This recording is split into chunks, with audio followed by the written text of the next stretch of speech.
नमस्ते दोस्तों, आप सभी का स्वागत है करंट अफेयर्स की क्लास में।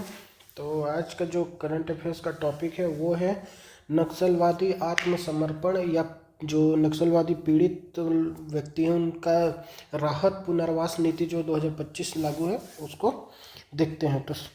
तो टॉपिक का नाम है राहत पुनर्वास 2025, नक्सलवादी आत्मसमर्पण या पीड़ित राहत पुनर्वास 2025। तो इसको हम थोड़ा सा देखेंगे, इसके बारे में हम जानकारी थोड़ा सा एकत्रित करते हैं कि क्या क्या है। तो सबसे पहले ये जो अधिसूचना आया था ये 28 मार्च 2025 को आया था, जारी हुआ था और गृह विभाग से ये जारी हुआ था अधिसूचना अमित शाह जी के नेतृत्व में। और अमित शाह जी का वो भी ये कहना है कि मार्च 2026 तक नक्सलवाद को पूरा जड़ से हटा देना है। तब यही इसके जो नीति है उसको थोड़ा सा देख लेते हैं, इसके अंतर्गत क्या क्या है।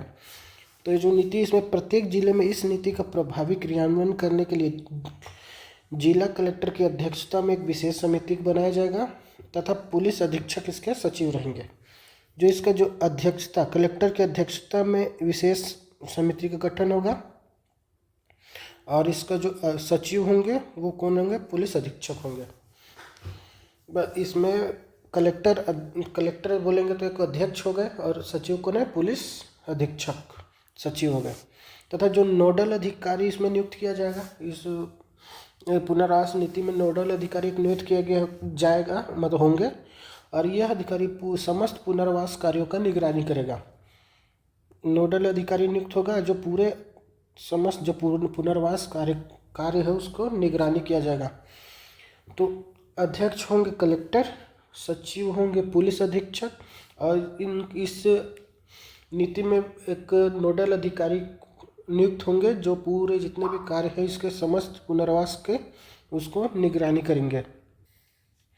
और जो इसमें यह नीति में एक पोर्टल विकसित किया जा रहा है, विशेष पोर्टल विकसित किया जा रहा है जिसमें जितने भी नक्सलवाद से पीड़ित हैं तथा आत्मसमर्पित नक्सली हैं उनकी उस पोर्टल में जानकारी दर्ज होगी और एक यूनिक आईडी उनको दिया जाएगा। तो एक विशेष पोर्टल विकसित किया जा रहा है जिसमें पीड़ित व समर्पित की जानकारी होगी दर्ज होगी तथा उन्हें एक यूनिक आईडी दी जाएगी। और जो यह अधिकारी होंगे इस पोर्टल के डैशबोर्ड को नियमित अवलोकन कर राहत व पुनर्वास के कार्यों का क्रियान्वयन कर सुनिश्चित करेंगे। पुनर्वास कार्यों का क्रियान्वयन सुनिश्चित करेंगे जो पोर्टल अधिकारी होंगे। इसका डैशबोर्ड मतलब जो पोर्टल विकसित किया जा रहा है उसमें उस पोर्टल का कार्य है, उसमें जितने भी नक्सली लोगों ने आत्मसमर्पित किया तथा नक्सलवाद से जितने भी पीड़ित लोग हैं उसमें उन सभी की जानकारी दर्ज होगी तथा उन सभी को एक यूनिक आईडी दी जाएगी। जो उस अधिकारी जो नोडल अधिकारी जो नियुक्त किए गए जाएंगे या चाहे कलेक्टर हो गए या सचिव पुलिस अधीक्षक, ये सभी उस पोर्टल के डैशबोर्ड को नियमित रूप से अवलोकन करेंगे तथा जो राहत और पुनर्वास के कार्यों का क्रियान्वयन सुनिश्चित करेंगे। और ये जो नीति बनाई गई है ये जो नक्सल हिंसा में जितने भी पीड़ित हुए हैं व्यक्ति या परिवार, जैसे जिन किसी का मान लो मृत्यु हो गई, कोई गंभीर रूप से घायल हो गया, कोई अपंग हो गया, मतलब ये सभी को लोगों ने या कोई को नक्सली ने आत्मसमर्पण किया, इन्हीं सभी को देखते हुए इस पुनर्वास तथा राहत के लिए ये नीति का तैयार किया गया है। तो ये नीति नक्सल हिंसा में पीड़ित हुए व्यक्तियों एवं परिवारों जैसे कि मृत्यु, गंभीर घायल, स्थायी अपंगता के शिकार लोगों के साथ साथ आत्मसमर्पण करने वाले नक्सलियों के पुनर्वास एवं राहत के उद्देश्य से तैयार किया गया है। सीधी सी बात है, अगर इसका उद्देश्य देखा जाए इस नीति का, तो जितने भी नक्सल पीड़ित लोग हैं और जो आत्मसमर्पित नक्सली लोग हैं उन सभी को राहत और पुनर्वास का देना इस नीति का उद्देश्य है। अब थोड़ा सा इसको देख लेते हैं, इस नक्सल पीड़ित लोगों को क्या क्या मदद मिलेगी इसको थ्रू देख लेते हैं। अगर मृत्यु होता है तो अगर मृत्यु हो जाता है तो उसे 5 लाख रुपए, मतलब नक्सल को नहीं, नक्सल प्रभावित पीड़ित होंगे, जैसे नक्सलवाद हुआ मतलब मुठभेड़ हुआ कहीं पे, वहीं पे किसी को कोई घायल हो गया और कुछ गोली लग गई है मतलब वहाँ की जनता को, तो उसके थ्रू मतलब उसके बेसिस पे अगर मान लो किसी व्यक्ति का मृत्यु हो जाता है तो उसके 5 लाख रुपए मिलेंगे। तथा अगर वो कोई व्यक्ति है जो पुलिस का सहयोगी है, मतलब कोई का गांव का लोग है, पुलिस का साथ दे रहा है नक्सलियों को पकड़वाने में या मरवाने में, तो अगर उसको मृत्यु हो जाती है तो उसको 10 लाख रुपए मिलेंगे। 5 लाख रुपए नॉर्मल व्यक्तियों को मिलेगा, मतलब उस गांव के जो अगर मृत्यु होता है वहाँ के लोगों में से किसी एक का भी उस मुठभेड़ में तो उसको 5 लाख रुपए मिलेगा। अगर जो सहयोगी है, पुलिस का सहयोगी है, अगर उसकी मृत्यु होती है तो उसको 10 लाख रुपए मिलेगा। लेकिन एक बात याद रखिए, जो केंद्र योजना है उसके अतिरिक्त मिलेगा। केंद्र योजना के अतिरिक्त बोला गया ना, केंद्र सरकार योजना में जो मिलेगा वो मिलेगा, लेकिन उसके अतिरिक्त जो मिलेगा वो है यहाँ पे 5 लाख रुपए और 10 लाख रुपए। ये तो हो गया मृत्यु पे। अगर नक्सल हिंसा होता है उसमें कोई अपंग या गंभीर रूप से घायल हो गया, तो यहाँ पे जो अगर कोई अपंग हो गया या गंभीर रूप से घायल हो गया तो उसको 5 लाख रुपए व 2 लाख रुपए मिलेंगे। मतलब अपंग हो गया तो 5 लाख और गंभीर रूप से घायल हो गया तो 2 लाख रुपए। अगर पुलिस का सहयोगी हुआ तो उसे 8 लाख रुपए मिलेंगे। पुलिस के सहयोगी को 8 लाख रुपए व 2 लाख रुपए मिलेंगे। अगर अपंग हो जाता है पुलिस का सहयोगी तो उसे 8 लाख, अगर गंभीर रूप से घायल हो गया तो 2 लाख रुपए। अगर मान लीजिए कोई संपत्ति, चल संपत्ति को नुकसान होता है तो 40,000 रुपये की सहायता मिलेगी। अगर कुछ चीज़ का क्षति होता है जैसे कच्चे मकानों पर का क्षति है तो 60,000, पक्के मकान के लिए 1.5 लाख रुपये, और बैलगाड़ी ये सब के लिए होता है तो इसे 60,000 से लेकर 80,000, 8 लाख तक का सहायता मिलेगा।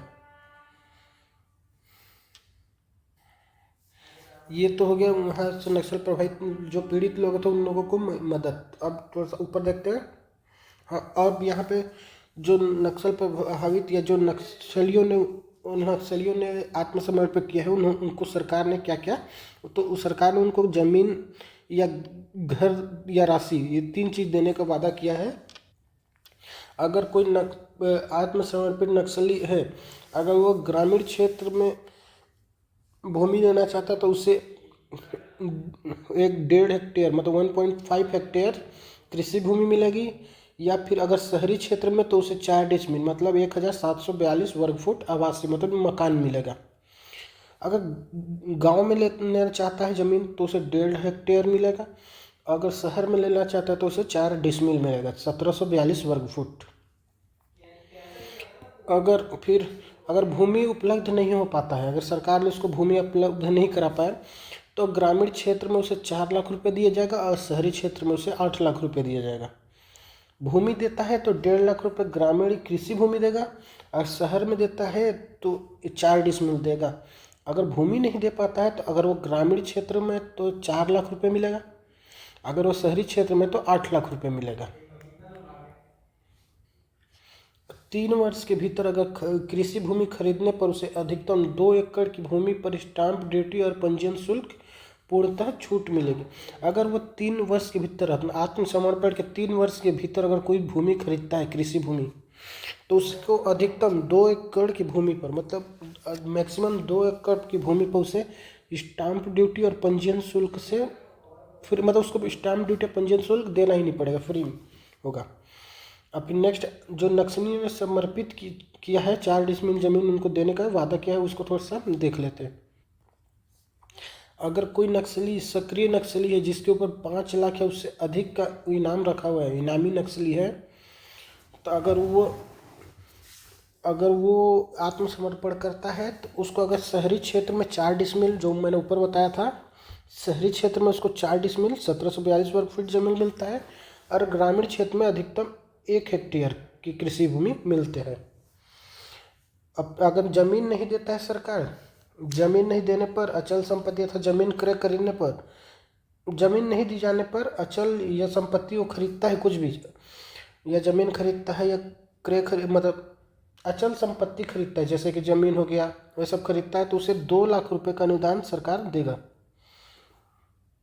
और अगर कोई नक्सली आत्मसमर्पण करता है तो उसके बाद उसके प्रति व्यक्ति जितने भी नक्सली आत्मसमर्पण तो प्रति व्यक्ति को 50,000 रुपये का प्रोत्साहन राशि मिलेगा। नक्सलियों के जितने भी नक्सली समर्पित करते हैं आत्मसमर्पित तो उन सभी को प्रति व्यक्ति 50,000 रुपये मिलेगा। तथा आत्मसमर्पण के 3 वर्ष के भीतर अगर वो विवाह करना चाहता है, आत्मसमर्पण के 3 वर्ष के भीतर अगर विवाह करना चाहता है तो उसे 1 लाख रुपए का अनुदान राशि मिलेगा। प्रति व्यक्ति 50,000 रुपये प्रोत्साहन राशि मिलेगा। और अगर विवाह करना चाहता है 3 वर्ष के भीतर तो उसे 1 लाख रुपए का अनुदान राशि मिलेगा।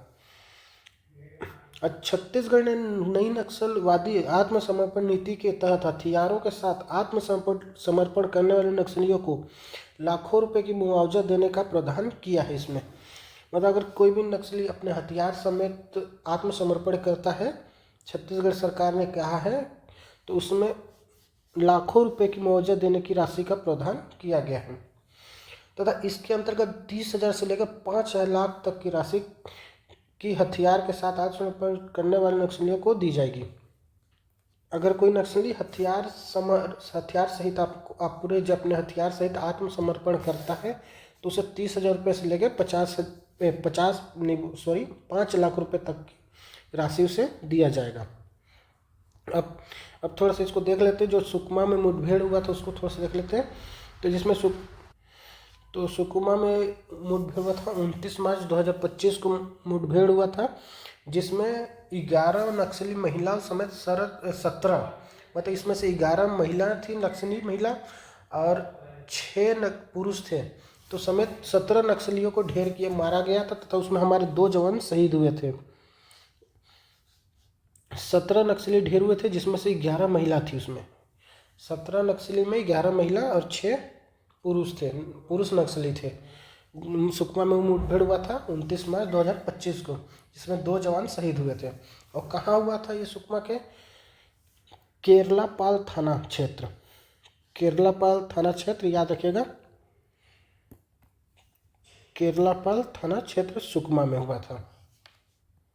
और इसमें एक विशेष बात है, जो 25 लाख का इनामी नक्सली था, 25 लाख का इनामी नक्सली क्या, जगदीश उर्फ बधूरा, जगदीश जो 25 लाख का इनामी नक्सली था वो मारा गया। जो ये इसका जो कनेक्शन था, जो झीरम घाटी कांड हुआ था उसमें यह शामिल था। तो ये बस इसमें 2-3 चीज़ याद रखेगा। कब हुआ? 29 मार्च। कहाँ हुआ? केरलापाल थाना क्षेत्र सुकमा। और कौन मारा गया? जगदीश उर्फ बधूरा 25 लाख का इनामी नक्सली था। और कितने जवान मारे गए? हमारे शहीद हुए, तो हमारे 2 जवान शहीद हुए और 17 नक्सली को मारे हैं।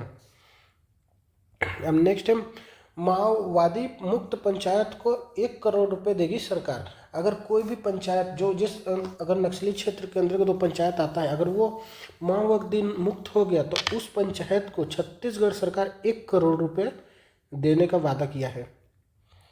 अब पंचायत विभाग के तहत एक और पहल किया गया है, एलवद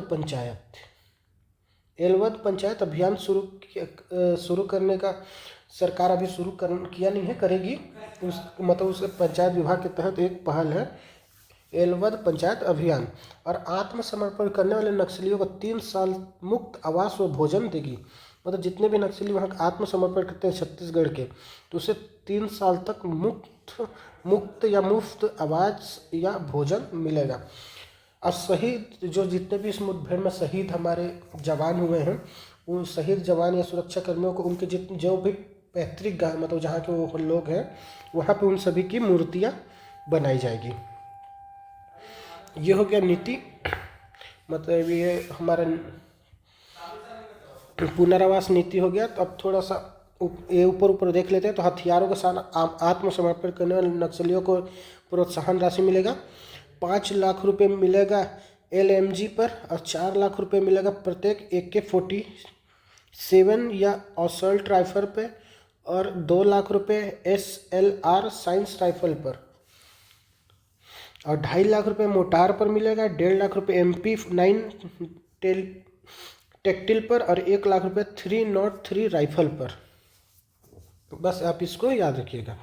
तो आई होप आप सभी को ये नीति समझ में आई होगी। तो अगर आप सभी को नीति समझ में आई होगी तो आप हमारे चैनल को आप सब्सक्राइब और लाइक ज़रूर कीजिएगा। तो मिलते हैं हम नेक्स्ट वीडियो में, तब तक के लिए जय हिंद, जय भारत।